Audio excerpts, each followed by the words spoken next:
제가 지난주에 이러고 다녔어요. 이렇게 하고 다녔어요. 계속 마스크 이제 쓰고 이렇게 잊어버릴까 봐 이러고 다녔거든요. 그랬더니 한 목사님이 나를 딱 보자마자 목사님 옷이 괜찮네요. 뭐 아니면 뭐 인물이 오늘이 좀 젊어 보입니다. 뭐 이렇게 하면 얼마나 좋아요. 이걸 보시더니 계속 이것만 칭찬하는 거예요. 색깔이 좋다 그러면서 이거 어디서 났냐 그러면서 잊어버리지 않아서 좋을 것 같다는 계속 그러시네요. 그래서 목사님 나 이거 저 있어요. 집에 있습니다. 그리고 이걸 드렸어요. 그랬더니 이제 하나하나 누가 줘가지고 제가 이걸 또 걸게 됐어요. 요즘 시대가 좀 많이 바뀌었구나. 참 이 마스크 하나 이렇게 쓰는 거 이걸 굉장히 중요하게 여기고 잊어버리지 않고 이거 쓰고 다니는 걸 굉장히 좋게 보는구나. 참 그 생각을 하면서 많은 생각을 하게 됐습니다. 그러니까 여러분 혹시 그런 분 있으면 주시기 바랍니다.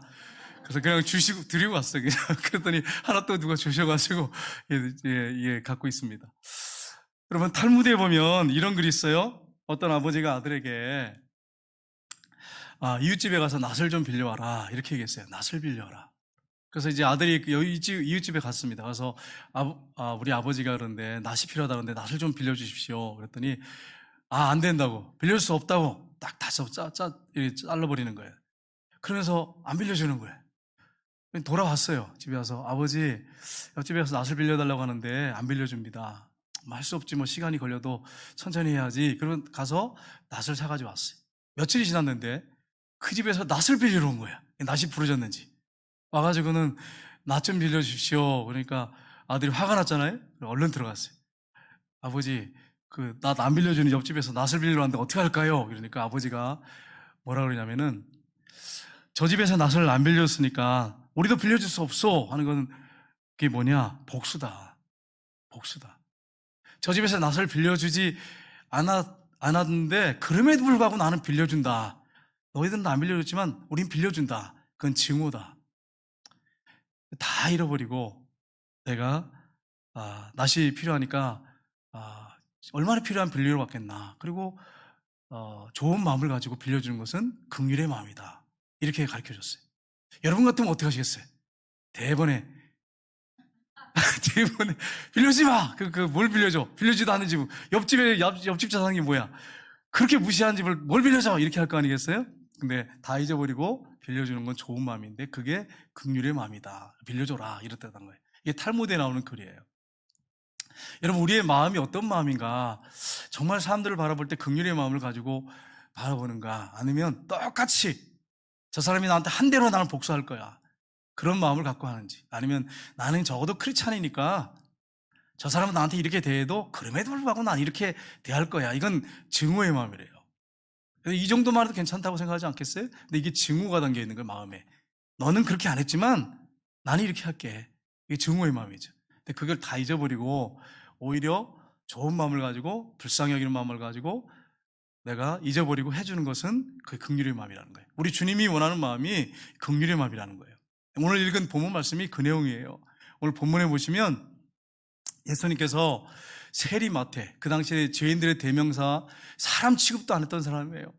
그 사람을 불쌍히 여기시고 제자로 부르셨어요. 콜링하셨어요. 그 집에 갔는데 죄인들이 가득 앉아 있는 거예요. 바리새인들도 있는 거예요. 식사를 하고 있었어요. 예수님께서. 어떻게 이럴 수 있었어요? 예수님이 그들을 마태뿐이 아니라 그들을 긍휼히 여기셨기 때문에, 죄인들을 긍휼히 여기셨기 때문에, 불쌍히 여기셨기 때문에 이게 가능했던 거예요. 우리에게도 이런 마음이 필요해요. 근데 오늘 본문에 보면 아주 심기가 불편하고 분노에 차 있는 사람들도 있었습니다. 이게 오늘 본문의 내용이에요. 그래서 오늘 본문을 통해서 우리가 먼저 예수님은 어떤 분이신가, 어떤 마음을 갖고 계시는가, 이 부분을 우리가 살펴보긴 합니다. 첫 번째는 사람을 외모로 보지 않고 중심을 보시는 분이십니다. 여러분, 주님은 어떤 분이시냐? 우리의 외모를 보는 게 아니에요. 화장 잘 됐다, 못했다, 좋은 옷 입었다, 좋은 차 탔다, 나쁜 차 탔다, 그런 분이 아니에요. 우리의 중심을 보시는 분이에요. 오늘 우리가 예배를 드리고 있는데 이 시간에 우리 주님이 뭘 보시느냐? 우리의 중심을 보시는데 중심의 믿음을 보시고 우리 예배를 받으십니다. 여러분의 중심으로 주님 앞에, 믿음으로 주님 앞에 예배 드리시기를 주님으로 축복합니다. 여러분, 율법학자는 그 당시에 서기관들은 대단했어요. 율법에 전통했고 똑똑했고 하나님 말씀을 가지고 그들이 가르치고 이런 일을 했단 말이에요. 근데 내가 예수님의 제자가 되겠습니다. 예수님 물리치셨어요. 그런데 오늘 본문에 보면 죄인이에요. 사람들이 사람 취급도 안 하고 매국노다 하면서 막 미워하고 볼 때마다 분노하고 손가락질하고 서로 수근거리고 이런 사람을 예수님이 부르셨어요. 중심을 보시고 부르셨어요. 그때 마태가 얼마나 고민하고 있었겠어요. 돈은 많고 그런데 자기 동족한테 왕따 당하고 욕먹고 부족함이 없었는데 마음이 괴로운 거야. 너무 힘들었어요. 이렇게 살다가 인생 마치는 건가? 돈은 많이 들어와요.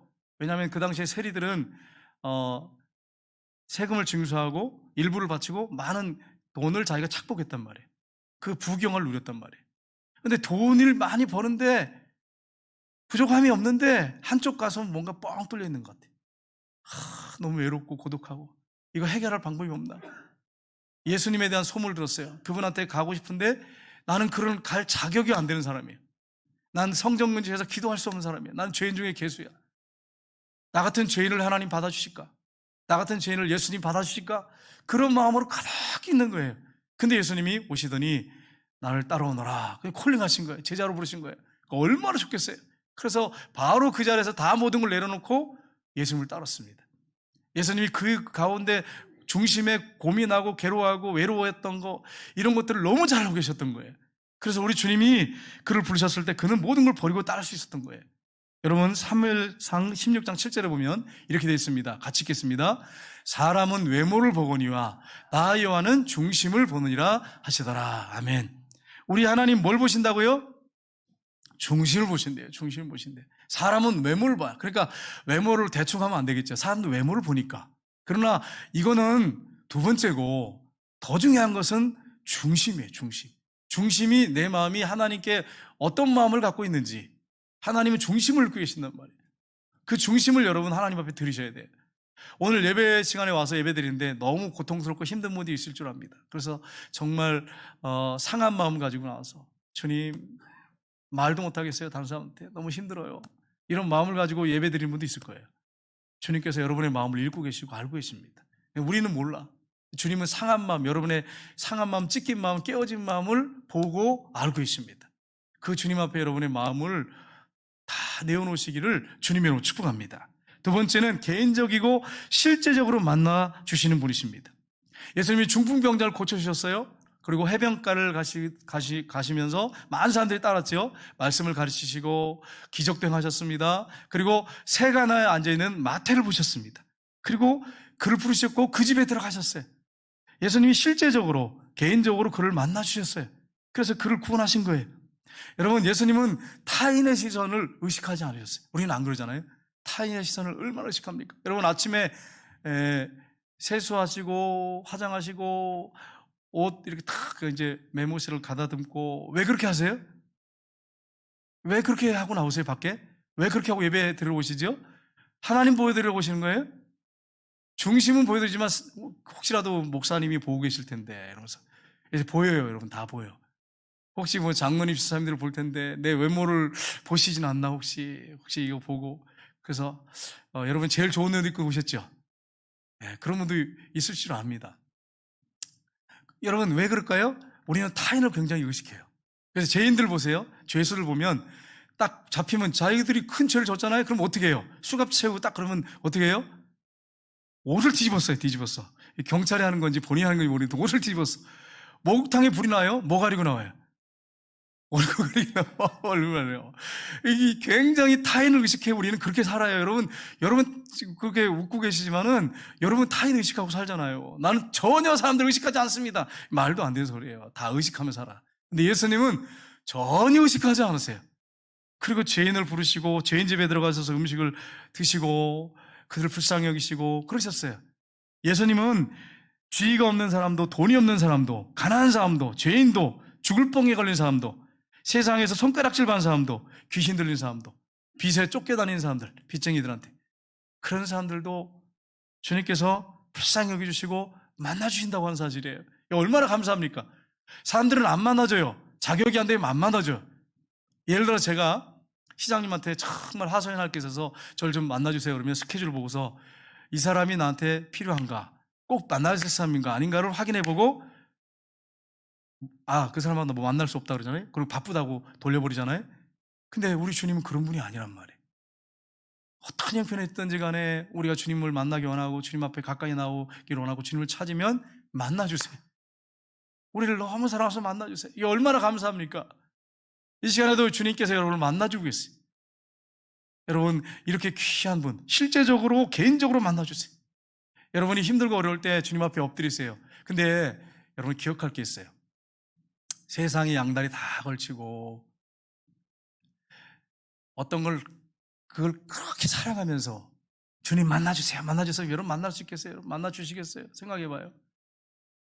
정말 가난한 마음, 심령이 가난한 자는 복이 있죠. 그런 사람을 만나주시지. 세상 거 다 쥐고 있고 양다리 걸치고 있고 그러면서 주님 만나주세요, 만나주세요. 그리고 눈물을 펑펑 흘리면서 만나주세요, 만나주세요. 그게 여러분 만나줄 수 있겠어요? 한번 생각해봐요. 만나주시겠어요? 나는 주님밖에 없습니다. 주님 만나야 돼요. 정말 주님 만나야 나 이 문제 해결됩니다. 나 주님 사랑합니다. 나 세상 거 다 놓겠습니다. 주님 만나겠습니다. 이런 마음을 가지고 나와야 정말로 개인적으로 실제로 만나주시죠. 여러분, 이 마태가 그런 심정이었단 말이에요. 마음이 주님 안 만나면 나는 삶의 의미가 없고 뭔가 펑 뚫려가지고 이 세상적인 물질도 뭐 명예도 다 소용없는 거야. 이게 주님만 원하는 거야. 마음이 가난해졌어. 그러니까 주님께서 그를 개인적으로 실제적으로 만나주신 거예요. 여러분, 그렇게 주님께 나오시기를 주님의 축복합니다. 뭐 붙잡고 만나달라고 하면 만나주시겠어요? 생각해봐요. 어떻게 그런 사람을 만나주겠어요? 그 마음이 거기 가 있는데 그래서 입술로만 만나주세요, 만나주세요 눈물 흘리면 만나주시겠냔 말이에요. 생각해보세요. 우리 주님은 중심을 잃고 계시는 분이신데. 세 번째는 가장 천대받고 외면받는 사람을 만나주십니다. 우리 10절 말씀을 보겠습니다. 같이 읽겠습니다. 예수께서 마태의 집에 앉아 음식을 잡수실 때에 많은 세리와 죄인들이 와서 예수와 그의 제자들과 함께 앉았더니, 아멘. 여기 보면 마태의 집에 앉았는데 음식을 잡수실 때 많은 세리와, 죄인의 대명사잖아요. 많은 세리와 죄인들이 와서, 많은 죄인들이 와서 예수님과 함께 그의 제자들과 함께 앉았어요. 거기 그 자리에는 바리새인도 있었습니다. 식사를 하고 있죠. 여러분, 예수님의 고객은 누굴까요? 예수님의 고객은 보면 죄인들이었어요. 고객들. 물론 똑똑하고 또 지위가 있는 사람들, 잘 사는 사람들, 율법학자들 이런 사람들 만나 주셨어요. 근데 주 고객 대상들이 누구였느냐? 죄인들이었어요. 죄인들. 세리들, 창녀들, 사람들이 손가락들 받고 사람 취급하지 않는 사람들을 주님께서 가장 천대받고 외면받는 사람들을 만나 주셨어요.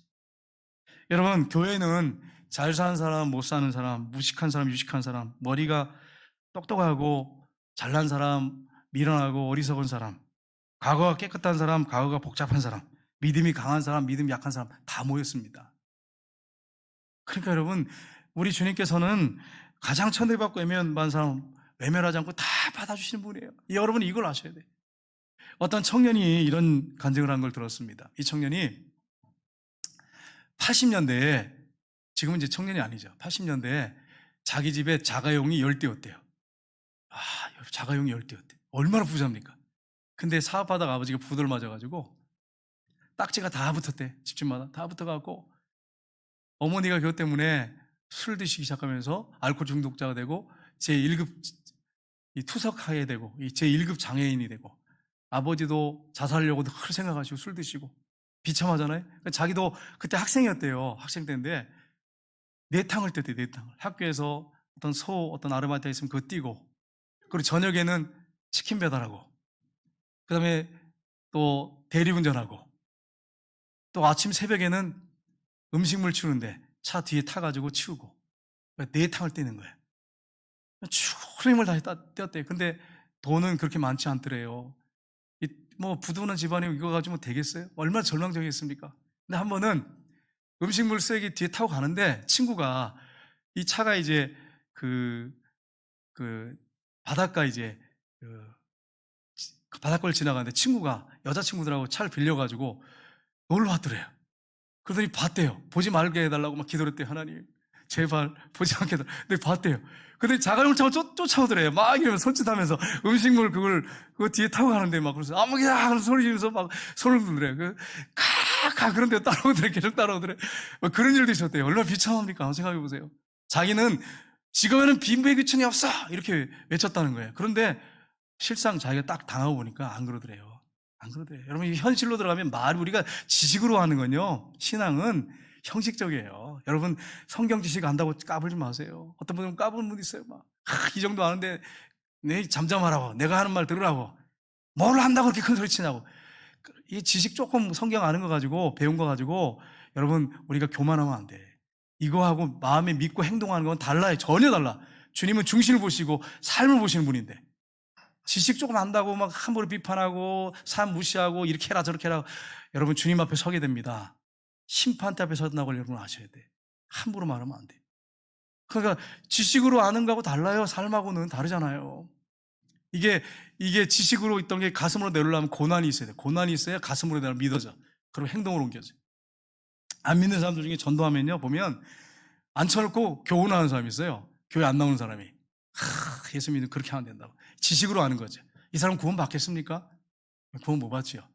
지식으로 아는 거하고 가슴으로 믿는 거하고는 달라요. 여러분, 그거 하셔야 돼요. 이 청년이 그 고난 가운데 동생의 안내로 교회 가서 예수를 만났어요. 이 청년의 눈에는 항상 뭐냐면 돈이었어요. 오직 돈만이, 이것밖에 없었대. 난 돈이 목표랬대. 왜냐면 빨리 이거 가정을 다시 일으켜야 되니까. 오직 돈이었대. 오직 돈. 돈만. 이러고 살았대. 근데 부활하신 주님을 인격적으로 모셔드렸어요. 완전히 바뀌었어요. 그리고 이제는 오직 주만, 돈만이 아니라 주만. 그래서 주님을 위해서 하는 거예요. 지금도 주님을 위해서 하는데 너무 행복하대. 그 아버지 어머니한테 말씀을 전했대요. 복음을 전했더니 교회 나오셔가지고 아버지 어머니도 가족도 다 예수 믿는 그런 축복을 지금 받고 있다고 하면서 너무 행복하다 그러면서, 주님이 주인이시기 때문에 나의 모든 걸 책임지기 때문에 지금은 돈이 없어도 그것 때문에 비참해야 하고 막 절망하고 자잘하지 않는다고, 난 너무 행복하다고. 왜냐하면 나의 주인은 주님이시기 때문이라고 그렇게 얘기해요. 여러분, 주님이 책임지셔야죠. 우리를 부르셨으면. 근데 주님이 주인 안 된 사람들은요, 맨날 머릿속에 걱정 근심으로 복잡합니다. 머리가 복잡해. 얼마나 힘들겠어요. 삶이. 뭘 성취해도 그때뿐이야. 허무한 거에 가슴이 뻥 뚫린 것 같아. 허무해가지고 만족이 안 돼. 그렇게 살다가 죽어. 그게 인생이에요. 근데 예수님을 인격적으로 진짜 모셔드리고 그분의 인도를 받는 사람은 복 있는 사람이에요. 왜요? 그분이 모든 걸 다 책임져 주시기 때문에. 여러분, 예를 들어서 어떤 주인이 있다고 생각해요. 왕이 있다고 생각해 보세요. 그럼 신하나 종들을 다 책임지잖아요. 먹을 거 다 책임져 주잖아요. 예? 다 책임져 주잖아요. 아버지 어머니가 전기세부터 해가지고 물세 학비부터 해가지고 옷 입는 거 다 책임져 주잖아요. 아버지 어머니가. 우리 주님을 주인으로 모시고 살면 그분이 책임져 주시는데, 내가 모든 걸 다 짊어지고 살려면 얼마나 그 무게가 여러분 나를 짓누를까요? 내가 해야 되는데, 내가 이거 가정을 살려야 되는데, 내 가정을 먹여 살려야 되는데, 이게 얼마나 짓누릅니까? 그게 아니란 말이에요. 부활하신 주님을 주인으로 모시고 살면 그분이 다 책임져 주시는 거예요. 그분께 맡기고 순종하면 그분이 인도하십니다. 그게 그리스도인의 삶이에요. 양다리 고치고 살면 가랭이 찢어지고요, 고통 가운데 살아요. 여러분, 그 사실을 기억하며 신앙생활을 하셔야 돼요. 바리새인의 모습은 어땠습니까? 첫 번째는 원망과 불평이 가득했습니다. 여러분, 예수님은 사랑하셨어. 죄인들을 사랑하셔서 같이 식사를 하고 있는데 바리새인들 보세요. 원망 불평이 가득해가지고 제자들한테 너희 선생은 왜 저런 죄인들하고 같이 식사를 하냐고 그러면서 막 원망하고 불평하는, 예수님을 시기 질투했어요. 거기다가 원망 불평하고 앉아있어요. 그 자리에서. 여러분, 어떤 분을 보면요, 입만 열면 원망 불평이야. 항상 원망 불평이에요. 여러분, 이거 고치지 않으면 안 돼요. 왜냐하면 말이 씨가 된단 말이에요. 그대로 된단 말이에요. 이거 고치지 않으면 여러분 삶이 안 바뀝니다. 언어 고치셔야 돼요. 성경이 뭐라고 말씀했어요? 데살로니가전서 5장 18절 보겠어요. 같이 읽겠습니다. 범사에 감사라. 이것이 그리스도 예수 안에서 너희를 향하신 하나님의 뜻이니라. 이게 하나님의 뜻이래요. 감사하는 삶이. 여러분, 한 주간 동안 어떻게 사셨어요? 한번 생각해 보세요. 감사하며 사셨습니까? 원망불평하며 사셨습니까? 저도 가책이 되는 게 많이 있어요. 양심에. 여러분 어떠세요? 감사하세요. 하나님이 그 환경을 바꿔놓을 수 있는 분도 하나님이세요. 절망적인 상황을 바꿔놓을 수 있단 말이에요. 여러분의 환경, 여러분의 고통, 어려움 다 알고 계신단 말이에요. 그러니까 여러분, 원망불평하지 말고 감사하며 사시길 주님의 이름으로 축복합니다. 입만 열면 가정에서도, 교회에서도, 직장에서도 원망불평하는 사람이 있단 말이에요. 그분이 어떻게 잘 되겠어 생각해봐요. 하나님 다 듣고 계시는데. 어떤 환경 가운데 있어도 하나님만 바라보고 주님만 바라보고 감사하고 찬송하고 하나님이 얼마나 기뻐하실까? 하나님이 다윗을 기뻐한 이유가 있어요. 늘 감사하고 찬송하는 삶을 사는 거예요. 문제가 있으면 여쭤보고들. 그러니까 다윗을 하나님이 사랑할 수밖에 없는 거예요. 두 번째는 이기주의로 생각으로 가득 찼습니다. 이기적인 생각. 여러분, 사람들 보면 대부분 다 이기적입니다. 근데 예수 믿는 사람들은, 예수를 주인으로 모신 사람들은 이타적인 삶으로 바뀌어야 돼. 근데 예수 믿는 사람들 중에 보면 이기적인 사람이 있어요. 자신이 그 식사 자리에 있단 말이에요. 근데 내 체면이 뭐야, 이거? 이 죄인들하고 같이 식사를 해야 내가? 아니, 내가 이 죄인들하고 똑같이 취급한단 말이야?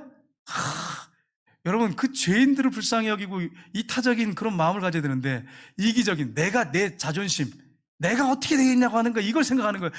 여러분, 남자들, 이게 좀 조심할 부분인데, 남자 자존심 건드리지 마시기를 주님이 축복합니다. 아내들 건드리지 마세요. 이거 건드려 놓으면요, 감당이 안 돼.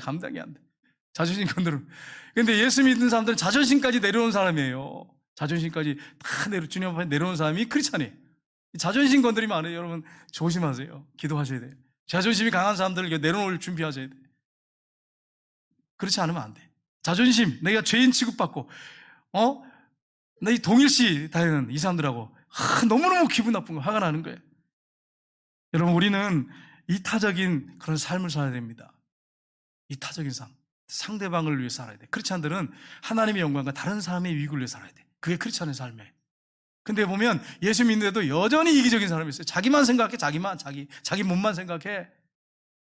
혹시 나는 이기적인 사람 아닌가 한번 생각해 보시기 바랍니다.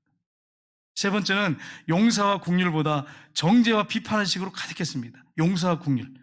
우리 11절 보겠습니다. 같이 읽겠습니다. 바리새인들이 보고 그의 제자들에게 이르되 어찌하여 너희 선생은 세리와 죄인들과 함께 잡수시느냐? 어떻게 이런 일이 있을 수 있느냐? 너희 선생은 어떻게 이렇게 살 수 있느냐? 용서와 긍휼보다는 정죄와 비판으로 가득 차 있는 그들, 전통의 잣대를 가지고, 율법의 잣대를 가지고 사람을 재는 거예요. 여러분, 이런 사람들, 율법의 잣대, 성경을 가지고 사람을 난도질하는 사람이 있어요. 가족들 그렇고요. 가족도 그렇고, 또 친척이나 자녀들, 율법이라든지 전통이나 자기가 생각하는 주관적인 생각 가지고 잣대 가지고 사람을 딱딱 난도질하는 사람도 있어요. 가정을 힘들게 하고, 교회를 힘들게 하고, 친척들, 친구들 다 힘들게 하는 사람입니다. 여러분과 저는요, 안경을 쓰고 있어요. 저는 이제 안경을 쓰고 있잖아요. 안경을 쓰고 있는데, 여러분도 다 안경을 쓰고 있습니다. 안경 안 쓴 분도 안경을 쓰고 있어요. 영적인 걸 얘기하는 거예요. 안경을 쓰고 있어요. 빨간 색깔의 안경을 쓴 사람은 다 빨갛게 보여요. 까만 선글라스 낀 사람은 다 까맣게 보여요. 여러분, 제가 이제 선글라스를 딱 끼니까 굉장히 거울 보니까 멋있게 보이더라고요. 그래서 참 괜찮다. 그러니까 어떻게 되냐면 어깨에 으쓱해가지고 이렇게 좀 이게 뭐랄까, 운전을 잡아도 좀 멋있게 해야 된다 이런 생각하고, 어딜 걸어가도 좀 멋있게 걸어야 된다. 선글라스 끼라고요? 그렇게 되니까 여러분, 제가요 굉장히 우월감을 갖겠더라. 근데 전부 다 선글라스 끼고 있어요. 사람들마다 다 안경 끼고 있어요. 무슨 색깔인지 모르지만 다 끼고 있어요. 그 잣대 가지고 사람 보기 시작하면 다 난도질해야 돼. 다 난도질해야 돼. 여러분, 그 안경을 이제 바꿔야 되는데 무슨 안경으로 바꿔야 되느냐? 제가 쓰는 이런 안경이 아니라 성경의 안경으로 바꾸셔야 돼요. 성경적 안경. 성경을 많이 읽고 묵상해서 그 성경의 율법이 아니라 성경의 핵심이 뭡니까? 사랑이잖아요. 그 복음이잖아요. 이 안경으로 바꿔 써가지고 보셔야 돼. 그래야 사람이 제대로 보이는 거예요. 안 그러면요, 다 이상해 보여.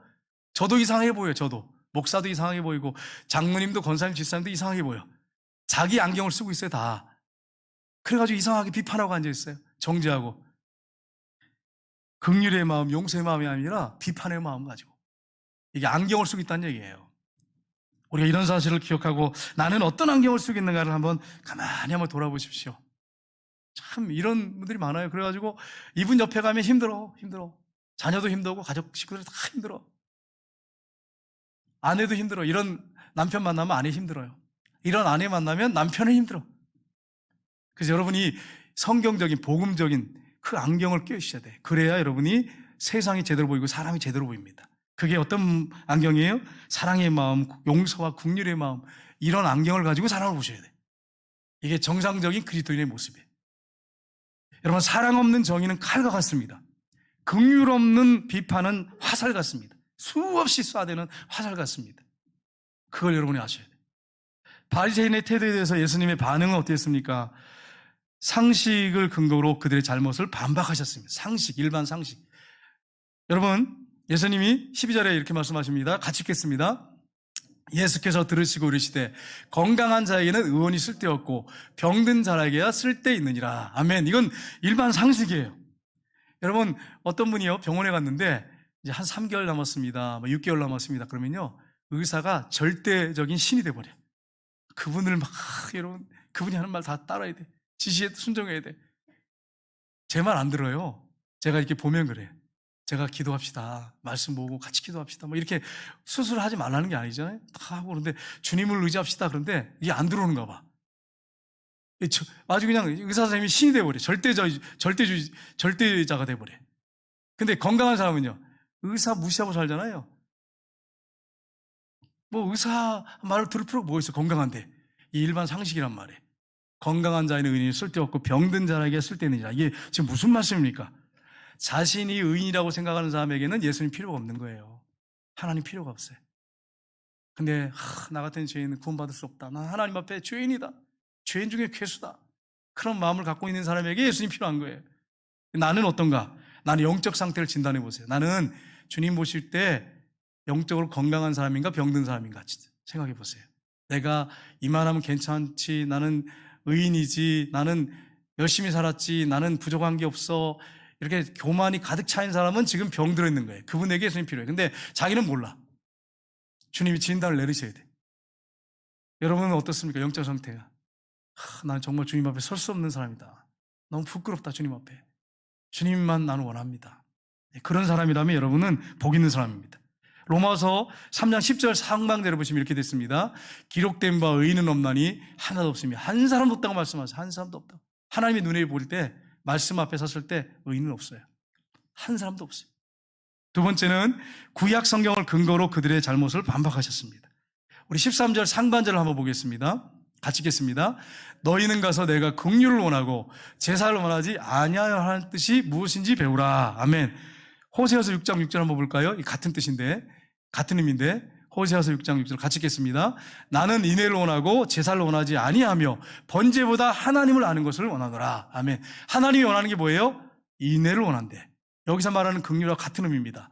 헤세드, 구약의 헤세드인데, 여러분 헬라어는 복잡해서 여러분한테 말씀드렸을 때 기억 못할 것 같고요. 인애하고 긍휼은 같은 말이에요. 같은 말. 이게 어떤 말이냐면 이런 말이에요. 성경에 보면 1만 달란트 빚진 사람이 있습니다. 1만 달란트는 어느 정도냐면 한 달란트가, 금 한 달란트가 34kg이에요. 그럼 1만 달란트면 얼마입니까? 어마어마한 거죠. 이게 측량이 안 돼. 계산이 안 될 정도예요. 어마어마한 거예요. 이 사람이 왕 앞에 와서 임금님한테 빚을 졌어요. 임금님 앞에 엎드렸어요. 임금님이 너와 너 처와 네 자식들과 네 재산을 다 몽땅 팔아서 갚아라 그랬어요. 예, 그렇게 하겠습니다. 조금만 기다려 주십시오. 근데 임금이 보니까 그렇게 다 팔아도 안 돼. 해결이 안 돼. 그래서 내가 그냥 불쌍히 여기는 마음 먹고, 해결이 안 되니까 불쌍히 여겼어요. 내가 다 탕감해줄 테니까 가라. 용서해 주겠다. 받지 않겠다. 그래서 보냈어요. 근데 이 사람이 가서 자기한테 100데나리온, 우리나라 돈으로 하면 1,000만 원 정도 되는 사람, 빚진 사람. 이 사람 멱살 잡고, 친구 멱살 잡고, 이놈아 빚을 갚아라 막 이러니까 조금만 기다려달라고, 참아달라고 그러니까 내가 갚겠다고 하는데 감옥에 집어넣으면서 다 갚도록 너는 못 나와. 그래서 집어넣어 버렸어요. 왕이 이 소식을 들었어요. 그를 데려오라고 했어요. 내가 너를 긍휼히 여겨서 다 탕감해줘. 너는 어떻게 그럴 수 있느냐. 너도 다 탕감받을 때 감옥에 들어가 있어라. 그게 긍휼의 마음인 거예요. 내가 하나님 앞에 엄청난 죄를 용서받았어. 하나님의 사랑을 받았어. 그러면 나도 용서해주고 사랑을 해야지. 이걸 여기서 말씀하는 거예요. 이게 인애와 긍휼의 마음이에요. 성경에 보면 또 나오지요. 탕자가 아버지 재산 3분의 1을 가지고 가서 노름하고 창비와 함께 다 그 재산을 잃어버렸어요. 완전히 거지가 돼가지고 왔어요. 근데 아버지가 멀리서 오는 그 아들을 불쌍히 여기서 달려가서 그를 맞이하고 키스하고 끌어안고 과거 묻지 않고 집에 데려가가지고 그의 발에 신발을 신겨라. 손에 가락지를 껴줘라. 좋은 옷을 입어라. 살찐 송아지 잡아라. 그러면서 뭐라고 합니까? 내 아들은 죽었다가 살았다고, 잃었다가 얻었다고 하면서 막 기뻐하는 거예요. 그 아들 끌어안고. 이게 긍휼의 마음이고 인애의 마음이에요. 예배보다 이 마음을 원하신다는 거예요, 우리 주님께서. 근데 형은 어떻게 했습니까? 밭에서 일하다 들어왔어요. 들어오는데 보니까 풍류 소리가 막 나요. 소리가 막 시끄러워요. 종한테 물어보니까 동생이 탕자가 돌아왔다는 거예요. 아버지가 밖에 나왔는데 안 들어가요, 안 들어가. 뭐라 합니까? 아버지, 난 아버지 명을 여태까지 어긴 적도 없고 죽도록 이랬는데 나한테 친구들한테 염소새끼 한 마리 주지 않았는데 창녀와 함께 제사를 먹어버린 저 아들이 오니까 살찐 송아지 잡아요? 아버지 이럴 수 있습니까? 나 안 들어갑니다. 보세요. 이게 바리새인의 모습이에요. 크리스찬 중에 이런 마음을 갖고 있는 분도 있어요. 나는 어떤 마음인가를 한번 생각해 보세요. 어떤 마음으로 사람을 대하는가? 용서와 긍휼의 사랑의 마음을 갖고 있는가? 이 마음을 원한다는 거예요. 예배보다도 이걸 더 원한다는 거예요. 예배보다도. 봉사보다도 이걸 더 원한다는 거예요. 봉사하지 말라는 게 아니에요. 예배 드리지 말라는 게 아니에요. 이거보다 더 중요한 게 바로 이 마음이다. 인애의 마음, 불쌍히 여기는 마음이다. 여러분, 성도들 서로 불쌍히 여기시기를 주님으로 축복합니다. 여러분, 남편과 아내를 불쌍히 여기세요. 긍휼히 여기세요. 그걸 주님께서 원하신다고 말씀하고 있습니다. 세 번째는 세상에 오신 목적을 분명히 증거하셨습니다. 13절 하반절 한번 보겠습니다. 같이 읽겠습니다. 나는 의인을 부르러 온 것이 아니요 죄인을 부르러 왔노라 하시니라. 이게 예수님이 이 땅에 오신 목적이라고 말씀합니다. 죄인을 부르러 왔다. 나 같은 사람, 여러분 같은 사람을 부르러 왔다는 거예요. 여러분, 죄가 어떤 죄가 가장 큰 죄입니까? 이렇게 물어보는 분 있잖아요. 가장 큰 죄는 어떤 죄일까요, 여러분? 하나님을 떠난 죄, 큰 죄죠. 그 다음에 요한복음 16장 9절 한번 보겠습니다. 요한복음 16장 9절 말씀 같이 읽겠습니다. 죄에 대하라 함은 그들이 나를 믿지 아니하며, 예수님을 믿지 않는 죄, 하나님을 믿지 않는 죄, 이 죄가 가장 큰 죄입니다. 여긴지 아세요? 창조주고 모든 만물의 주인이고 아버지신 주님을 떠나, 하나님이 그래서 우리를 사랑하셔서 독생자를 땅에 보내주셨어. 십자가에 못 박아 죽게 하셨어. 부활하셨어. 그분을 믿지 않아. 이거보다 큰 죄가 어디 있어요? 다른 죄도 윤리적이고 도덕적인 죄 큰 죄가 있어요. 하지만 이거보다 큰 죄가 어디 있어요? 믿지 않는 죄. 근데 더 큰 죄가 또 하나 있어요. 크리스찬들에게. 그게 뭐냐? 그 부활하신 주님이 내 삶의 주인으로 들어오셨는데 주인으로 인정하지 않고 마음대로 살아. 자기 생각대로, 자기 뜻대로 살아. 이것도 큰 죄란 말이에요, 여러분. 지식으로 아는 거, 이거 성경 지식 하는 거 지금 얘기하는 게 아니에요, 지금. 무늬만 크리스찬이에요, 지식으로 아는 사람들은. 예수님을 주인으로 모셔드리고 내 마음대로 살지 않고 그분의 뜻대로 사는 사람, 이 사람이 정말 복 있는 사람이고 이게 진정한 크리스찬이에요. 근데 예수님 믿는다고 하는데 자기가 주인이야. 자기 생각대로 자기 마음대로 살아. 이게 큰 죄란 말이에요. 큰 죄란 말이에요. 여러분, 이걸 아셔야 돼요. 여러분, 우리가 신앙생활하다 넘어지고 쓰러집니다. 절망하고 좌절할 때 있어요. 근데 여러분, 기억할 게 있습니다. 어떤 목사님이 표현하셨는데 그 목사님은 항상 일어날 수 있는, 오뚜기처럼 다시 일어날 수 있는 방법이 있대. 오뚜기가 어떻게 일어납니까? 넘어져도 그 안에 쇠붙이나 이 안에 무거운 게 들었기 때문에 넘어져도 바로 일어나잖아요. 그분이 이런 말씀하셨어요. 예수님이 하나님의 아들이신데 실제적으로 역사 속에 오셔서 나를 위해 십자가에 못 박혀 죽으시고 부활하셨습니다. 부활하셨습니다. 그리고 그분이 승천하셨습니다. 그분이 부활하셔서 우리에게 모든 걸 다 주셨습니다. 하늘에 신령한 거 모든 거 다 주셨습니다. 욕심이 아니라 그분한테 엎드리면 문제 해결해 주십니다. 그분이 도와주십니다. 다 우리에게 주셨습니다. 그리고 하신 말씀이 뭐냐면 그분이 내 삶에 부활하신 주님이 주인으로 들어와 앉아 계십니다. 중심이 앉아 계십니다. 그러니 내가 어떻게 넘어져 있겠습니까? 나는 이것 때문에 아무리 절망적인 상황이 닥치고 어려움이 있어도 다시 일어납니다. 나는 오뚜기 신앙을 갖고 있습니다. 나는 십자가를 묵상할 때, 부활을 묵상할 때마다, 부활하신 주님이 내 안에 들어오신 것을 묵상할 때마다 나는 다시 일어납니다. 이렇게 표현하셨어요. 여러분, 이게 정답이에요. 예수 믿는 사람들은 절대로 쓰러져 넘어지는 사람이 아니에요. 다시 일어나야 됩니다. 우리 주님이 우리를 긍휼히 여기시고 불쌍히 여기십니다. 그분이 우리를 도우십니다. 여러분이 지금 어떤 문제를 갖고 있는지 저는 정확히 알지 못하지만 우리 주님이 불쌍히 여기십니다. 긍휼히 여기십니다. 그 눈으로 여러분을 바라보십니다. 사랑의 눈으로 바라보시고 여러분의 형편과제를 너무 잘 알고 계십니다. 그분이 여러분을 일으켜 세우실 것입니다. 여러분이 주님 앞에 여러분의 모든 문제를 내어놓기를 주님으로 축복합니다. 이 시간에 우리 찬양하겠습니다.